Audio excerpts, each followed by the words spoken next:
মৰমৰ ছাত্ৰ ছাত্ৰীসকল, আমাৰ পৃথিৱীলৈ তোমালোক সকলোকে স্বাগতম জনাইছোঁ।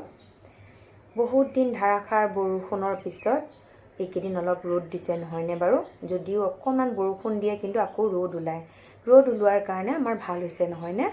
কাৰণ কেলে গছৰ ফল মূল পকিবলৈ বৰষুণৰ লগতে পানীৰ লগতে ৰ'দটো খুব জৰুৰী, খুব দৰকাৰী।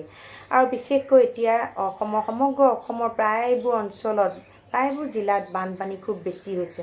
আমাৰ ইয়াত ইমান হোৱা নাই যদিও আমি সেইবোৰ দেখা নাই। সেইসকল মানুহৰ খুব কষ্ট হৈছে। গতিকে বৰষুণ যদি দি থাকে বানপানী তেতিয়াহ'লে শেষ নহ'ব। আৰু ৰ'দ দিলে বানপানী শুকাব, মানুহবিলাকৰ কষ্ট নাশ হ'ব। গতিকে ভগৱানৰ ওচৰত প্ৰাৰ্থনা কৰিবা যাতে সেই মানুহবিলাকৰ সুখ ঘূৰি আহে। তেখেতসকল যাতে নিজৰ বহুতোৰতো ঘৰ বাৰী নাইকিয়াই হৈ গ'ল, তথাপিও শিবিৰসমূহৰ পৰা যাতে তেওঁলোকে নিজৰ স্থানলৈ যাব পাৰে, তাৰ বাবে ভগৱানক প্ৰাৰ্থনা জনাবা। আজি মই তোমালোকক এটা শ্ৰীকৃষ্ণৰ স্তুতি গাই শুনাম বুলি ভাবিছোঁ। এইটো মহাপুৰুষ শ্ৰীমন্ত শংকৰদেৱ আমাৰ যিখন কীৰ্তন পুথি লিখিছিল তাৰ প্ৰথমতে এইটো আছে। যদিও সংস্কৃতৰ হয়, মই অকণমান গাবলৈ চেষ্টা কৰিছোঁ। তোমালোকে এইটো মন দি শুনিবা আৰু পাৰিলে শিকিবলৈ যত্ন কৰিবা। এতিয়া তেন্তে মই গাইছোঁ। শ্ৰী কৃষ্ণায় বাসুদেৱায় দৈৱকী নন্দনায় নন্দগোপকুমাৰায় গোবিন্দায় নমো নমঃ।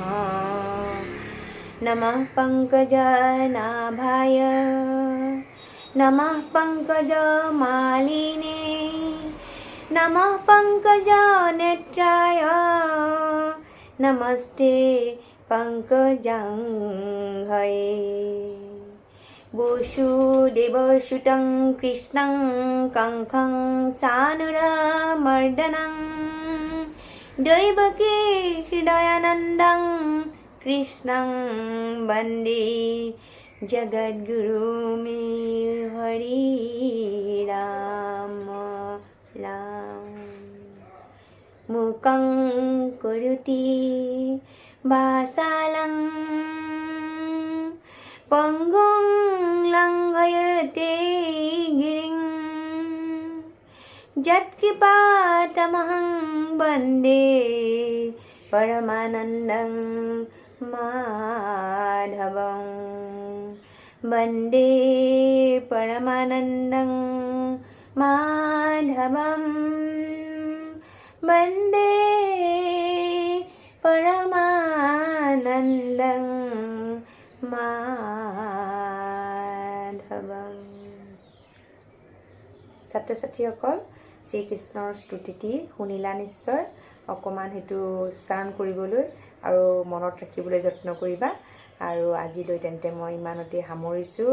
ভালকৈ থাকিবা, স্বাস্থ্যৰ প্ৰতি যত্ন ল'বা, পঢ়া শুনা কৰিবা দেই। ধন্যবাদ।